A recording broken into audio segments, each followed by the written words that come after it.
Jour 10 du procès Jubilard. La cour reprend à 9h08. La demande d'expertise sur la ligne de Donagent, l'amant de Delphine, est rejetée. Un ingénieur expose la condensation observée dans la Peugeot 207 de Delphine. Les conditions météo ne suffisent pas à l'expliquer. Une présence humaine est possible. Il précise avoir travaillé sur relevés et photos sans examiner la voiture. Le voisin Guillaume T témoigne ensuite. Selon lui, dans la nuit du 15 au 16 décembre, la 207 a changé de sens et de place. Le lendemain matin, elle serait garée différemment, plus proche de sa camionnette.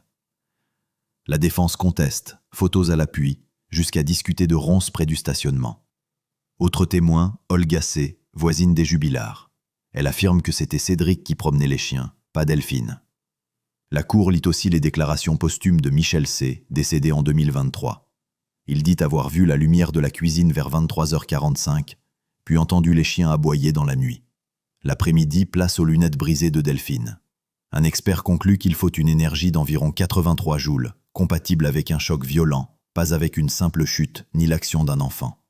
Une collègue confirme que Delphine portait souvent ses lunettes au travail. Cédric Jubilard est longuement interrogé. Ses réponses apparaissent hésitantes sur la voiture, les promenades des chiens, les clés et les lunettes. La présidente et l'avocat général s'agacent de ces imprécisions.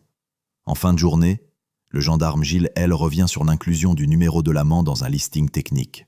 Il reconnaît une erreur de copier-coller et un manque de vérification, tout en rappelant que la ligne de Donagent n'a jamais été localisée sous le relais couvrant le domicile des Jubilards. La défense reste sceptique. Dernier témoin, la famille d'accueil de Cédric. Ils décrivent un enfant attachant et indiquent qu'après la disparition, il parlait de Delphine au présent. L'audience est suspendue à 17h58.